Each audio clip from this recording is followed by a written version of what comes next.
오늘 본문의 말씀은 예수님이 탄생한 탄생에 대한 이야기입니다. 며칠 전에 지하철을 타고 시내를 갈 기회가 있어서 지하철 타고 오는데 애기 엄마 둘이서 유모차를 끌고 지하철에 올라왔습니다. 제가 보니까 아직 몇 개월 안 된 것 같아요. 근데 엄마하고 이 젊은 엄마 둘이서 애기하고 무슨 이야기인지 막 주고받는데 웃고 떠들고 그래요. 애기가 말을 할 수 있어서 그런 게 아니라 말할 때마다 빵긋빵긋 웃는 거예요. 너무 좋아가지고 둘이서 서로 얼굴을 쳐다보면서 아이를 쳐다보고 서로 또 자기들 얼굴을 쳐다보면서 아주 환하게 웃는 것을 보았습니다. 아이가 자기 의사를 표현하지 않아도, 정확하게 자기 말을 하지 않아도 엄마는 그 아이의 얼굴을 보고 기뻐하는 거죠. 우리 예수님도 우리 얼굴을 보고 그렇게 기뻐하실 것이라 생각이 듭니다. 미처 우리가 주님의 뜻을 깨닫지 못하고 또 주님이 뭐라고 말씀하시는지 다 이해할지 하지는 못해도 그래도 주님은 우리를 기뻐하실 것이다. 그런 생각이 듭니다. 이것이 생명의 신비고 이것이 우리에게 감춰져 있는 하나님의 신비라고 그렇게 말할 수 있을 것입니다. 그런 하나님의 섭리가 오늘도 우리의 영혼 깊은 곳으로 계속 흐르고 있다. 그런 생각이 들었습니다. 본문의 말씀은 예수 그리스도의 나심은 이러하니라. 그렇게 설명하면서 말씀이 시작되고 있습니다. 이미 세상에 오신 예수님, 그리고 또 그 예수님이 내가 다시 오마 약속하신 그 예수님 우리가 기다리면서 대림절을 지나는 것입니다. 보통 예언자들이 자기가 예언하는 것의 10%만 맞아도 그 예언자는 굉장한 예언자라고 합니다.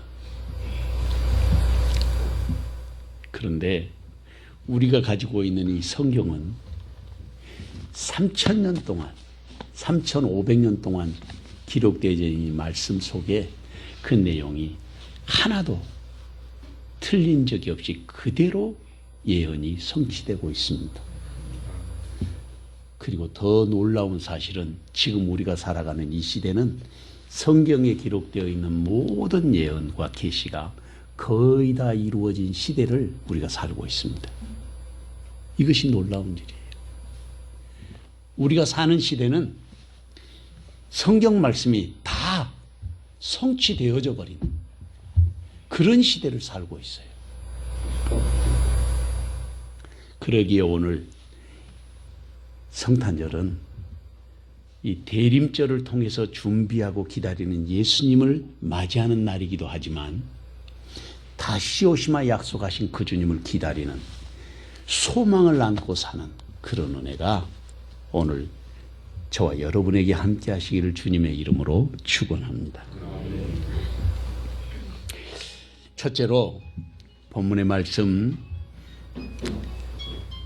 첫 번째 말씀은 우리가 이해할 수 없는 사건도 믿음으로 우리가 해결해야 한다 하는 그런 말씀입니다. 이해할 수 없는 사건을 믿음으로 해결해 나가야 합니다. 본문 18절에서 19절 말씀을 다 같이 한 목소리로 읽어보겠습니다. 예수 그리스도의 나심은 이러하니라. 그의 어머니 마리아가 요셉과 약혼하고 동거하기 전에 성령으로 잉태된 것이 나타났더니 그의 남편 요셉은 의로운 사람이라 그를 드러내지 아니하고 가만히 끊고자 하여. 아멘. 본문의 말씀은 예수님의 탄생 이야기로 시작하고 있습니다. 예수님의 어머니 마리아가 요셉과 약혼하고 동거하기 전이었습니다. 당시 문화로는 약혼을 하게 되고 나이가 차면 결혼식을 올리지 않아도 동거하는 것은 일반적인 그런 문화고 풍습이었다고 합니다. 그런데 동거하기 전이었는데 본문의 말씀을 보면 성령으로 잉태된 것이 나타났다는 거예요. 다른 말로 하면 배가 불러왔다는 거예요. 처녀가. 처녀의 몸에 변화가 일어난 것입니다. 그리고 그것을 감출 수가 없게 됐다고 했습니다. 우리는 예수님을 믿는 사람들이기 때문에 이 사실을 늘 자연스럽게 받아들입니다. 저도 뭐 초등학교 가기 전에 6살 유치부 때부터 교회를 다녔으니까 지금까지 거의 60년 동안 말씀만 들어왔는데 그냥 그대로 다 이해가 된 거죠. 그냥 믿어지고 받아들여졌습니다. 그런데 제 친구들에게 늘 질문을, 안 믿는 친구들에게 질문을 받은 적이 있는데 그게 믿어지느냐고요. 처녀가 잉태해서 아들을 낳았다는데 그게 믿어지느냐는 겁니다.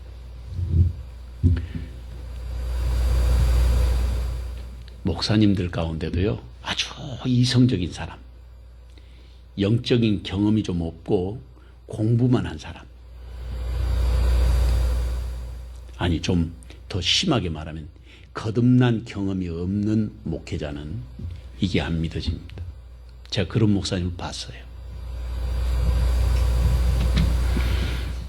그러니까 세상 사람들, 일반적으로 보통 사람들이 생각하는 그런 이성과 합리적인 생각, 이 자연의 원칙에 따르면 있을 수 없는 일을 우리가 믿고 있는 것입니다.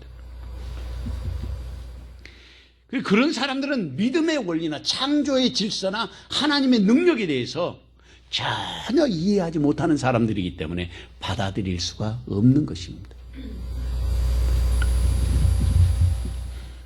상식적으로 접근하는 사람들은 이해할 수 없는 사건이 오늘 본문의 말씀입니다.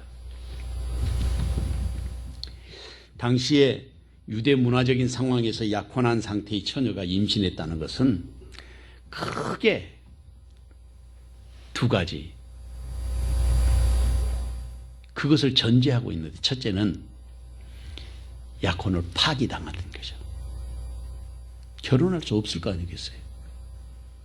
내가 모르는 남의 아이를 가진 여인을 자기 아내로 맞이할 수 없다 그 말이죠. 두 번째로는 석형에 처하는 것입니다. 여러분, 명예살인이라는 걸 아시죠? 명예살인이라는 것은 아랍에 있는 문화권의 그런 문화인데, 명예살인이라는 것은 자기 가문의 명예를 더럽혔든지 또 욕되게 하면 그 욕되게 한 사람을 돌로 쳐서 죽이는 것입니다. 아니, 다른 것으로도 요즘에 죽이는 것을 봤어요. 살인을 하는데 그 살인 죄가 아니에요. 그런 것처럼 이 유대 문화에도 돌로 쳐서 죽이라고 하는 석형의 문화가 있었어요. 석형, 돌로 쳐서 죽이는 문화. 그러니까 마리아는 어떤 상황에 처해 있냐면 이 문화적 상황 아래서는 죽음을 각오한 상황이 지금 자기 앞에 벌어진 것입니다. 그런데 이런 상황 아래서 마리아와 약혼한 이 정혼한 요셉은 오늘 본문에서 뭐라고 말하고 있느냐면 이 약혼을 파기하는 것이 좋겠다 생각했던가 봐요. 그래서 요셉과 마리아가 이제 이혼하는데 어떻게 이혼을 해야 되겠는가? 조용히 아무도 모르게 그렇게 이혼을 하려고 한 것입니다. 그게 오늘 본문에 기록되어 있는 내용이에요. 근데 역으로 마리아의 심정은 어땠을까? 요셉은 가만히 이 문제를 해결하려고 했는데 마리아의 심정은 어땠을까? 그것을 생각해 보셨는가 모르겠습니다.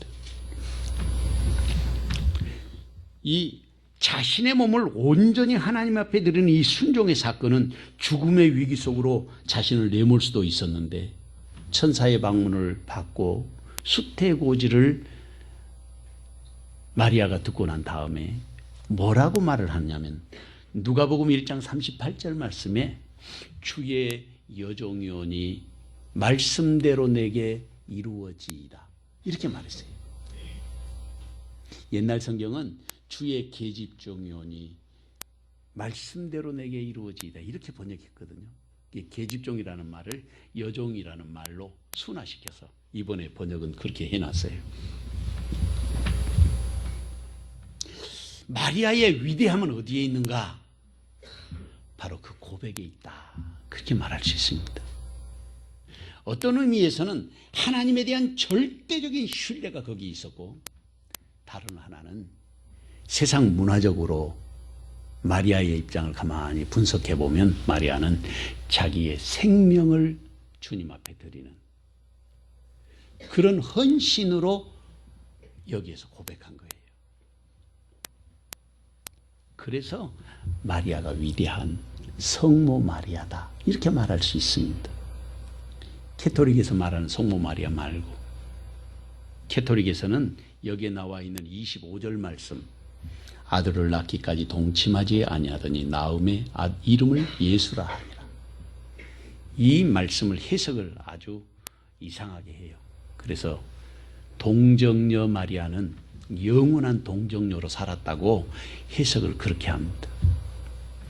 우리가 잘 아는 것처럼 예수님의 동생들이 남동생이 넷이고 그 외에 여동생들도 있어요.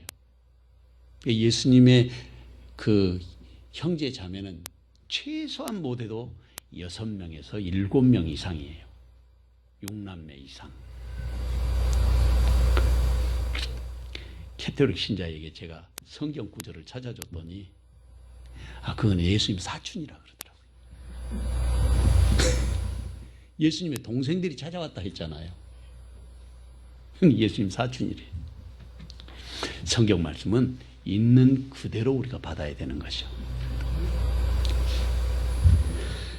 그러니 이 본문의 말씀에서 요셉에 대해서 뭐라고 말씀하시냐면 요셉은 의로운 사람이라 이렇게 말하거든요. 이 의로운 사람이라는 말, 의롭다는 말을 헬라 말로는 이게 디카이오스라 그러거든요. 디카이오스. 이 말의 뜻은 정의롭다, 올바르다 그런 뜻입니다. 일반적인 해석으로는. 근데 종교적인 해석, 영적인 의미로는 하나님께 합당한 자, 하나님의 인정하심을 받은 사람이라는 뜻이에요. 디카이오스라는 말은.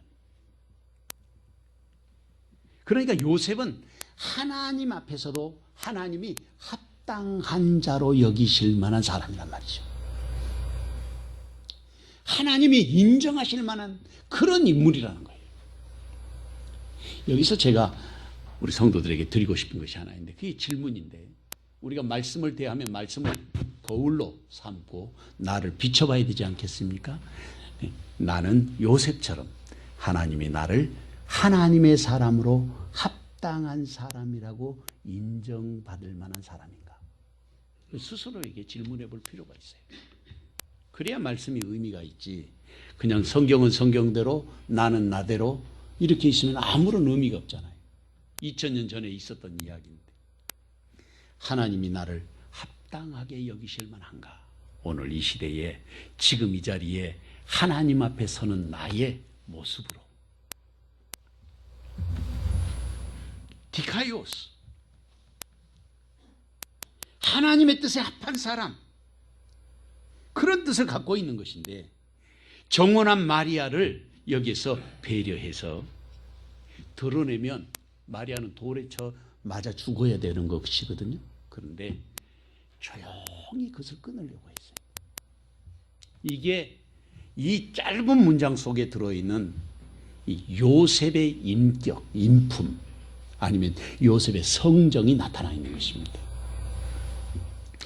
그러니까 요셉은 이웃을 배려할 줄 아는 그런 심성을 가진 사람이라는 거예요.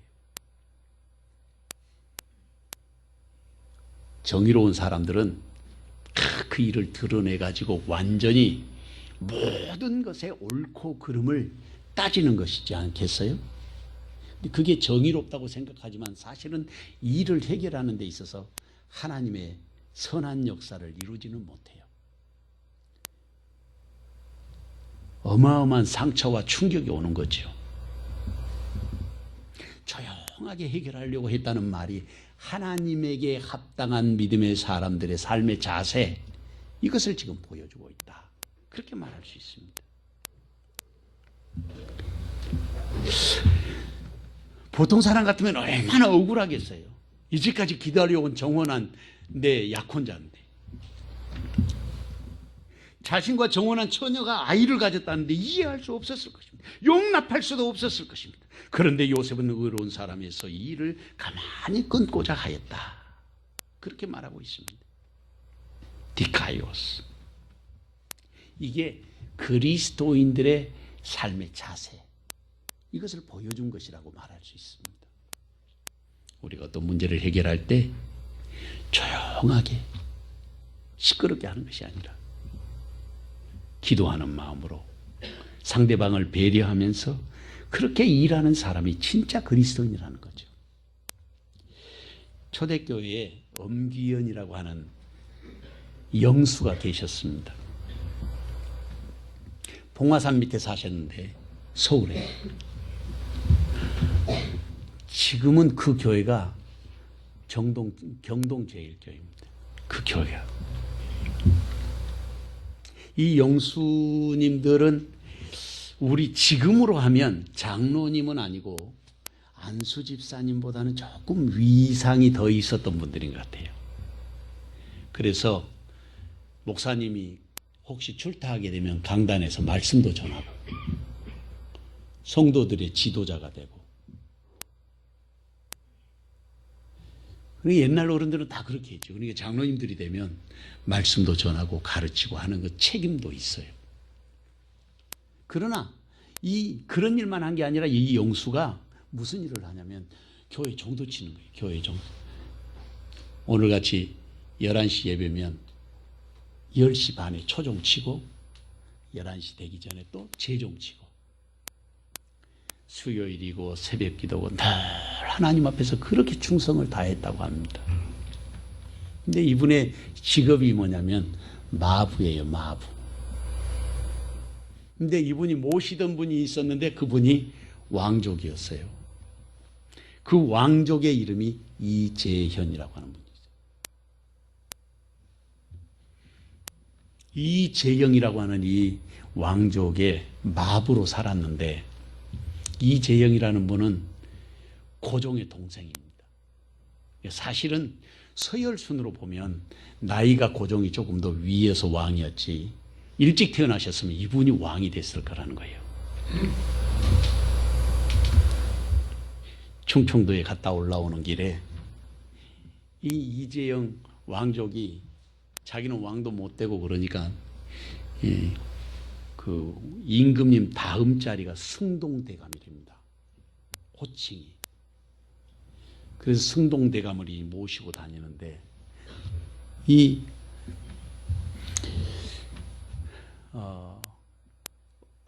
영수님이 전도를 한 거예요. 왕손하게 한테. 저처럼 예수를 믿으라고. 그랬더니 이 이재영이 뭐라고 말을 하냐면 화를 버럭 내면서, 나리도 예수님을 믿어야 됩니다. 죄사함 받고 영생을 얻을 수 있습니다. 화를 버럭 내면서 니놈이나 잘 믿어라. 예수 믿으면 너 같은 놈이 왕족이 된다더냐. 그렇게 물어본 것입니다. 그런데 그 말이 속으로 굉장히 충격이 됐다고 합니다. 나중에 밝혀진 거로는. 왜냐하면 마부가 나한테 당신의 양반과 상놈의 차이가 어마어마했을 것 아니겠어요? 제가 어렸을 때까지만 해도 그게 있었는데 산업화되면서 이게 완전히 없어졌어요. 그런데 이 이재영이라고 하는 왕손이 그때 충격을 받았는데 허랑방탕하게 살다가 결국에는 이분도 그 아내의 손에 이끌려서 예수님을 믿기 시작한 거예요. 그리고는 어느 날 승동교에서 부흥회를 하는데, 옛날에는 부흥회를 하면 지역에 있는 모든 예수 믿는 사람들이 다 왔어요. 요즘에는 우리 교회에서 부흥회를 하면 다른 교회에서 잘 안 오시잖아요. 우리 교회 식구들도 그냥 멀리 있으니까 안 오는 반에, 옛날에는 다 모여왔어요. 그런데 월요일, 화요일, 수요일, 그 다음에 목요일, 금요일, 옛날에는 부흥회를 5일씩 했어요. 부흥사경회를. 근데 누가 와가지고 보니까 이 마부 그 엄영수가, 영수님이 거기서 기도하고 있는 거예요. 그 YMCA의 대부라고 할 수 있는 전택부 선생님이 이분에 대한 이야기를 하게 됐는데, 얼마나 기도를 많이 했던지 이 이마에 이게 달걀같이 계란 같은 것이 혹이 이렇게 나 있었더랍니다. 엎드려서 늘 바닥에 머리를 이렇게 콩콩 찌우면서 기도를 해서 이분이 힘이 장사였대요. 이 엄영수님이. 근데 예수 믿고 완전히 변화됐다는 거예요. 성품도 온화하게 되고 모든 성도들의 기감이 됐어요. 그래서 경동제일교에서 장로, 특별히 장로가 됐는데 장로를 안 받은 거예요. 나는 그럴 위인이 안 된다고. 그러면서도 충성을 다했어요. 그래서 이 이재영이라고 하는 왕손이 와가지고 보니까 그 엄영수가 지금 기도하고 있는 거예요. 그런데 세월이 좀 바뀌었던지 뭐라고 말하냐면, 형님 이렇게 만나니 반갑구려. 내게 전도하던 엄가가 아니오. 왕손이 그렇게 이야기를 한 것입니다. 당황했던 이 엄규현 엄영수님이 날이 저를 형님이라 부르다니 황송하옵니다. 그런데 나리께서도 예수님을 믿으십니까? 할렐루야. 그랬다 그래요. 그러면서 이 엄영수가 말하기를, 왕손에게 내가 예수 믿는 것은 마부 신세를 멸하려고 예수 믿는 게 아닙니다. 내가 예수를 믿는 것은 더 좋은 마부가 되기 위해서 예수를 믿는 것입니다. 이렇게 말했대요. 그래서 나리께서도 예수를 믿으시면 일평생 마부꾼으로 내가 나리를 모시겠습니다. 그런 고백을 했다고 합니다. 창세기 6장 9절 말씀에 보면, 이것이 노아의 족본이라. 노아는 의인이요 당대의 완전한 자라. 그는 하나님과 동행하였으며 그랬습니다. 사랑하는 성도 여러분, 노아가 당대의 의인이었습니다. 그리고 하나님과 동행하는 사람이었습니다. 요셉도 의인이었습니다. 요셉도 하나님과 동행한 의인이 아니었겠습니까? 누가 위대한 구원의 역사의 중심에 서서 하나님의 손에 쓰임받는 사람이 될 수 있겠습니까? 의인이었던 요셉과 자신의 모든 것을 하나님 앞에 드렸던 마리아가 바로 쓰임받는 이 시대의 의인이 아니겠습니까? 그 자리에 주님은 지금 저와 여러분이 서 있기를 원하시는 것입니다. 이 귀한 종이 시간 저와 여러분에게 함께 하시기를 주님의 이름으로 축원합니다. 둘째로, 자신에게 일어난 현실적인 문제를 믿음으로 극복하게 되는 것입니다. 믿음으로 해결했습니다. 본문 20절에서 22절 말씀을 다 같이 한 목소리로 읽어보겠습니다. 이 일을 생각할 때에 주의 사자가 현몽하여 이르되, 다윗의 자손 요셉아, 내 아내 마리아 데려오기를 무서워하지 말라. 그에게 잉태된 자는 성령으로 된 것이라. 아들을 낳으리니 이름을 예수로 하라. 이는 그가 자기 백성을 그들의 죄에서 구원할 자이심이라 하니라. 이 모든 일이 된 것은 주께서 선지자로 하신 말씀 이루려 하심이니 이르시되 아멘. 요셉이 문제를 해결할 때 자기의 인격적인 방법으로, 사람의 수단으로는 최고의 방법이지만 그런 방법으로 해결하려고 할 때 하나님께서 나타나신 거예요. 주의 사자가 꿈에 나타나셨습니다. 그리고 요셉을 불렀어요. 제가 말씀을 준비하면서 가만히 말씀을 묵상하면서 생각해 보니까 다윗의 자손 요셉아 이렇게 부르고 있어요.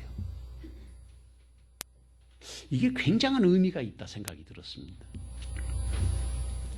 왜냐하면 다윗의 자손 요셉아, 이 부르시는 하나님의 부르심에 이유가 있다고 말이죠. 그것은 첫째로는 요셉에게 다윗의 자손이라고 하는 사실, 그 정체성을 다시 한번 점검해 준 거예요. 너가 다윗의 자손이다 하는 거죠. 두 번째로는 요셉이 다윗의 자손이라고 하는 그 말씀은 하나님의 구원의 약속이 여기에 이르렀다 하는 선포이기도 한 거예요. 구원의 약속의 성취. 세 번째로는 야곱의 아들들 가운데서 유다 지파에서 호를 높이 들게 하실 거라고 그랬어요. 그 언약의 말씀이 이루어지는 걸 말하는 것입니다. 마태복음이니까 이 1장의 1절부터 읽어보면 아브라함과 다윗의 자손 예수 그리스도의 세계라 이렇게 시작하고 42대로 나눠졌는데 아브라함에서 다윗까지 14대, 다윗에서 바벨론 포로까지 14대, 바벨론 포로에서 예수님까지 14대. 요 14라는 숫자가 3번 등장하거든요. 근데 이 14라고 하는 의미는 유대인들이 이런 것을 굉장히 잘 사용하는 것 같아요. 문화적으로 우리가 유대 문화를 이해하면 성경이 훨씬 더 분명하게 드러나는데 3번 다윗의 자손이라는 사실을 확인하는데 14, 14, 14가 바로 다비드라고 하는 말의 숫자예요. 달렛, 와우, 달렛. 이게 464, 14, 14, 14예요. 그러니까 3번이나 강조했는데 앞에서 족보로 다윗의 자손에게서 예수님이 태어났다고 하는 사실을 강조했는데 지금 다시 요셉에게 천사가 다윗의 자손 요셉아 이렇게 부르고 있다고 말이죠. 요셉의 정체성을 분명하게 하고 있다. 그렇게 말할 수 있어요.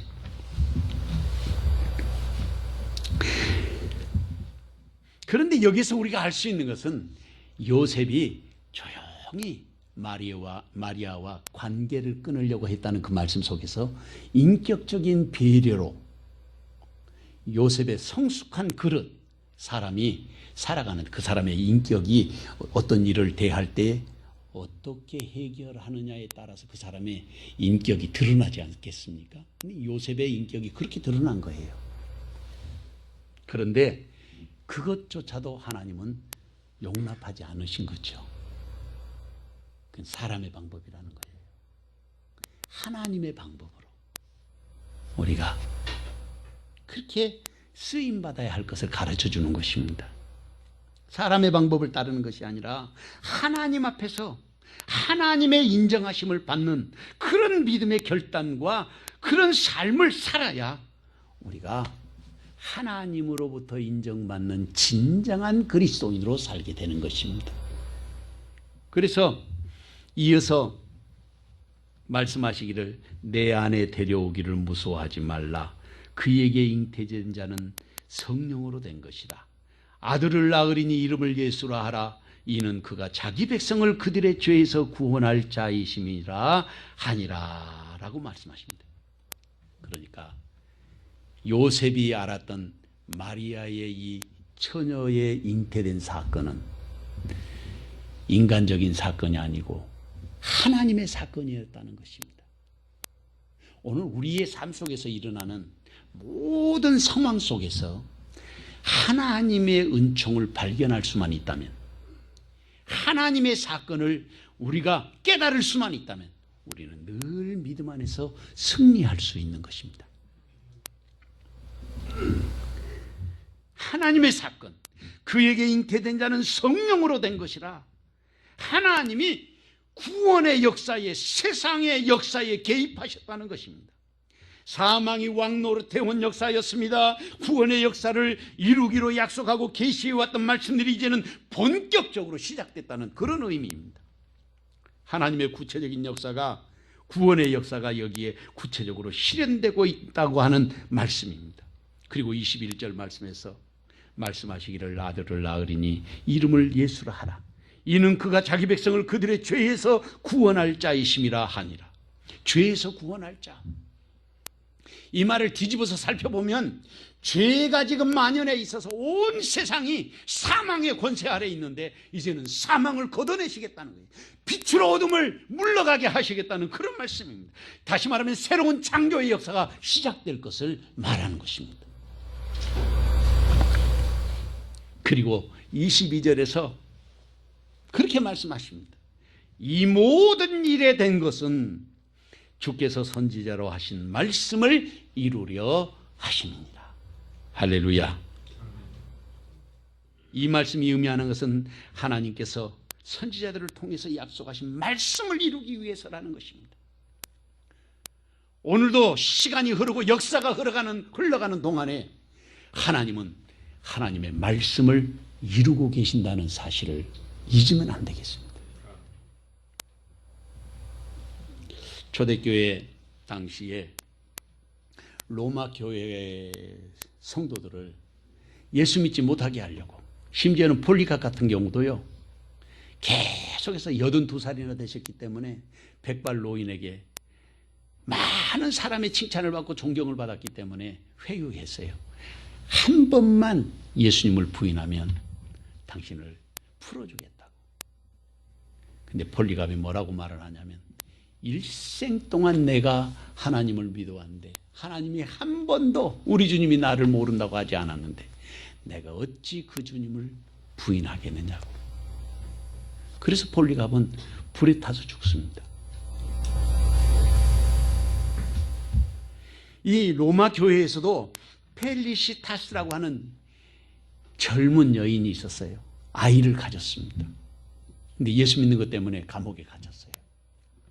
해산할 때가 됐습니다. 너무 고통스럽게 아이를 해산했어요. 그래서 그 아이를 예수 믿는 다른, 감옥에 잡혀오지 않은 다른 그리스도인에게 맡기고, 자기는 걱정한 게 혹시라도 내가 순교의 반열에서 빠질까 싶어서 걱정을 했어요. 그랬더니 간수가 거기에서 그런 이야기를 합니다. 원형 경기장에 들어가게 될 텐데 그 짐승들을 어떻게 대항할 수가 있겠느냐고. 그러니까 이 펠리시타스가 뭐라고 고백을 하냐면, 현재 나의 고통은 나의 것에 지나지 않습니다. 그러나 야수를 대항해 나갈 때는 그때 당하는 고통은 내 고통이 아니라 나를 대신하신 그분의 고통이기에 그분이 나를 대신하실 것이라고 이렇게 고백한 거예요. 우리에게도 이런 믿음이 필요하지 않겠습니까?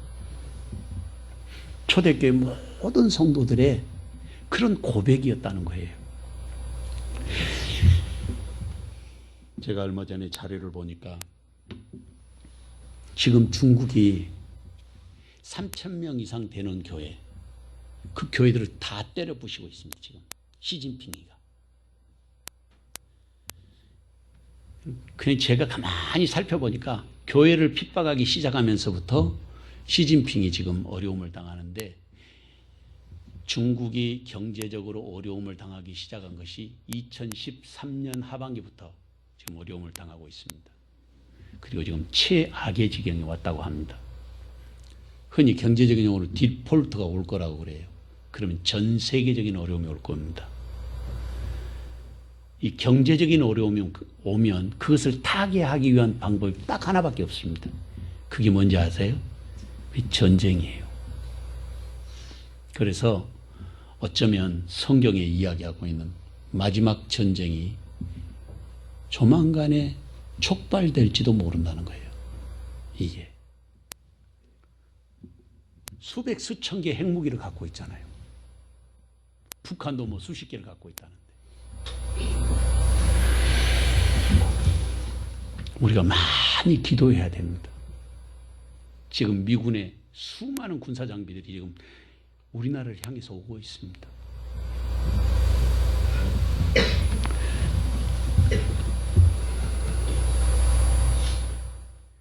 시진핑이가 교회를 지금 탄압을 해가지고 못 들어가게 하고 중국 교회가 가정교회에서 밖으로 나왔어요.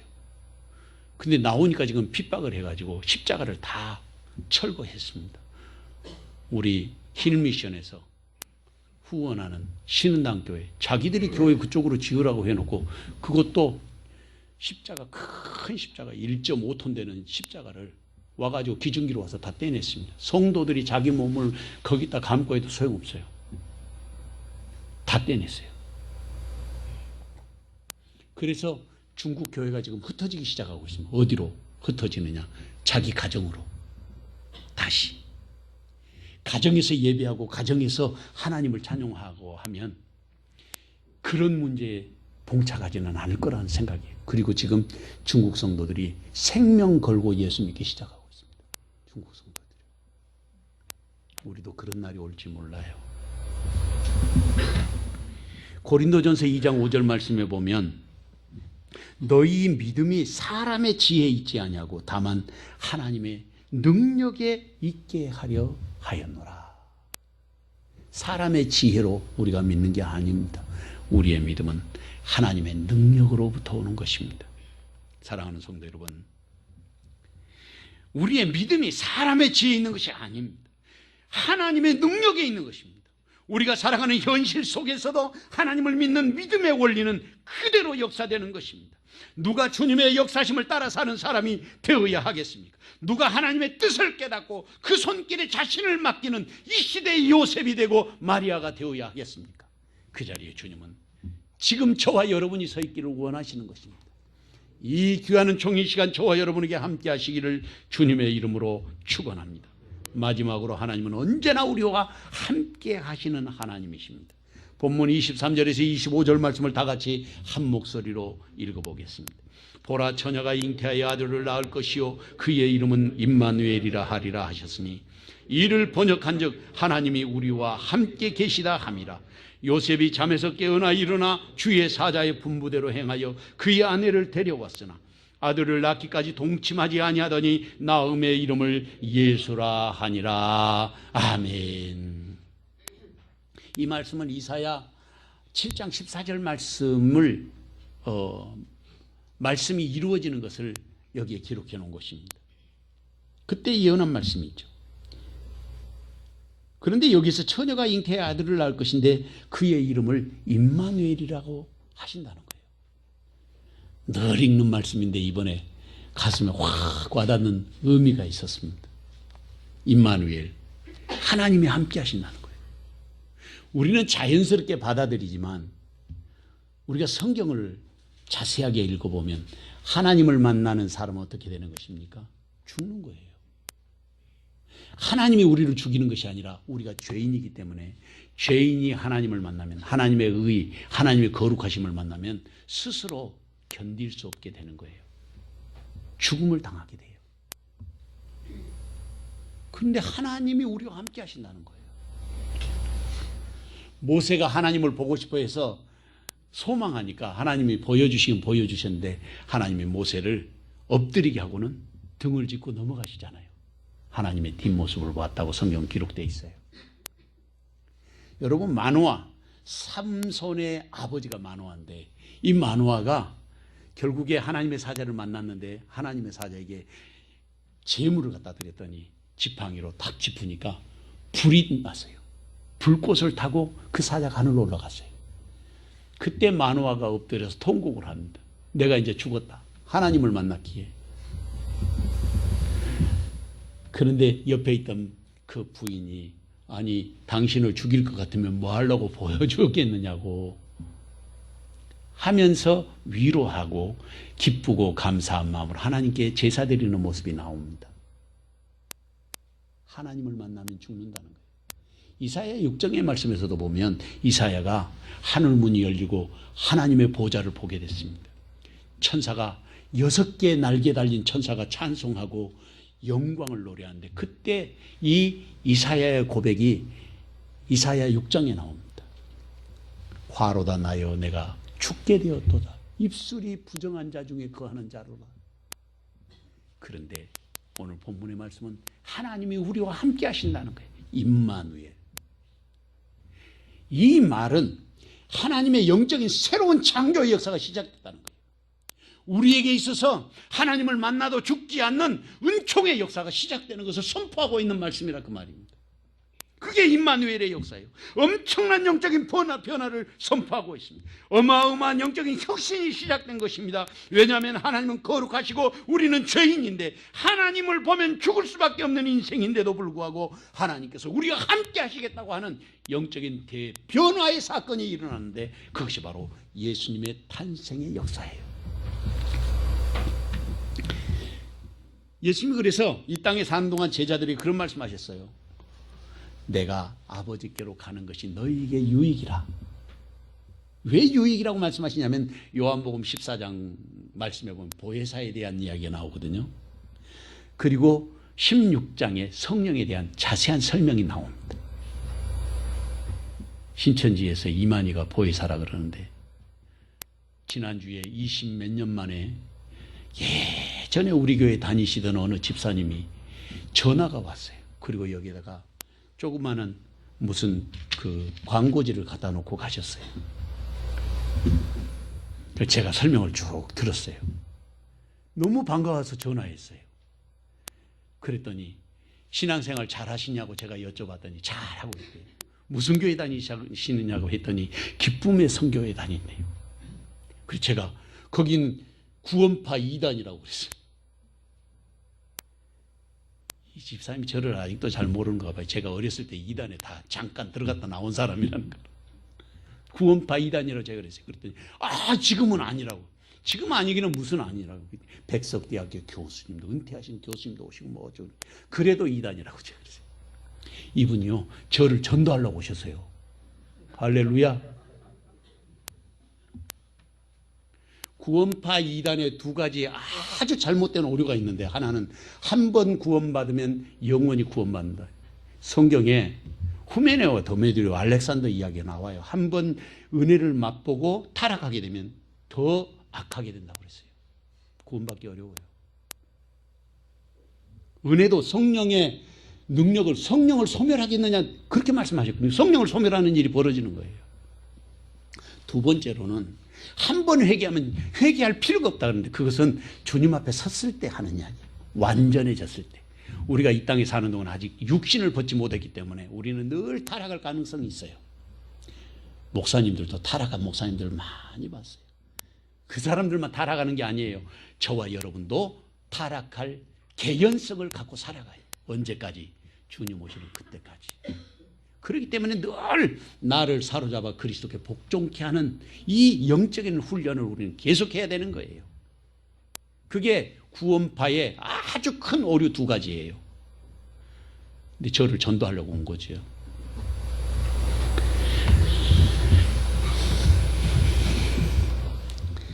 마음이 아픈 일인데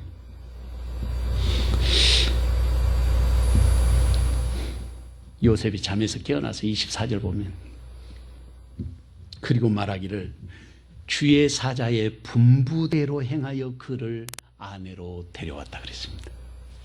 여기에 아주 중요한 의미 몇 가지를 제가 찾아냈는데 첫째로는 요셉은 믿음의 사람이었습니다. 둘째로 요셉은 순종하는 사람이었습니다. 셋째로 요셉은 실천하는 행동하는 믿음의 사람이었습니다. 오늘 이 시대에도 바로 믿음의 사람, 순종의 사람, 행동하는 그리스도인이 필요하다 그 말이에요.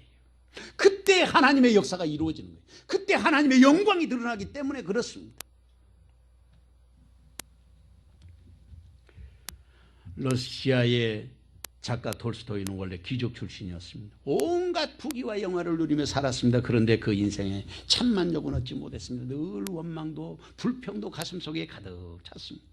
자기가 갈채를 받고 칭찬받았음에도 불구하고 죄에 대한 공포와 불안도 어찌할 수가 없었습니다. 그런데 어느 날 하루 시골길을 가는데 한 농부를 만나게 됐는데 얼굴이 환한 거예요.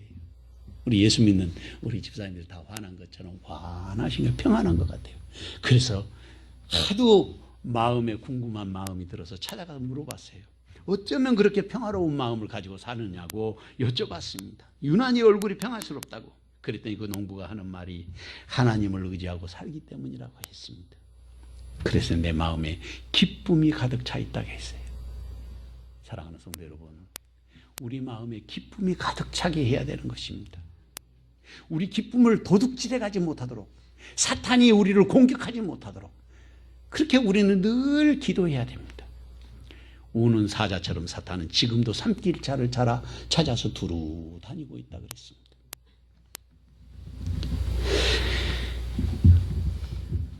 유명한 음악가 하이드는 세상을 떠나기 전에 자기의 유서에 50가지 항목을 써놨다고 합니다. 그런데 그 한 구절에 그런 내용이 나와 있습니다. 나는 나의 영혼을 하나님의 영원한 사랑과 자비에 맡깁니다. 시편 91편 14절 15절 말씀에 보면 하나님이 가라사대 저가 나를 사랑한 적 내가 저를 건지리라. 저가 내 이름을 안즉 내가 저를 높이리라. 저가 내게 간구하리니 내가 응답하리라. 저희 환난 때에 내가 저와 함께하여 저를 건지고 영화롭게 하리라. 사랑하는 성도 여러분, 예수님의 오심의 사건은 우리와 함께하기 위한 하나님의 구원의 역사였습니다. 새로운 창조의 역사가 시작되는 것입니다. 그 은총의 자리에 지금 우리를 초대하시는 것입니다. 누가 주님과 함께하는 삶을 살아야겠습니까? 누가 하나님의 위대한 생명의 자리에 초대받는 사람이 되어야겠습니까? 그 자리에 주님은 지금 저와 여러분을 부르고 계시는 것입니다. 이 귀한 은총의 시간 저와 여러분에게 함께 하시기를 주님의 이름으로 축원합니다. 사랑하는 주님, 주의 은혜와 사랑을 감사합니다. 오늘도 말씀으로 온전하게 하시고 하늘의 신비와 그 놀라운 은총 가운데 초대하여 주셨사오니 오늘도 임마누엘 되신 우리 주님과 동행하는 믿음의 여정을 살아가게 하옵소서. 예수님의 이름으로 기도하옵나이다.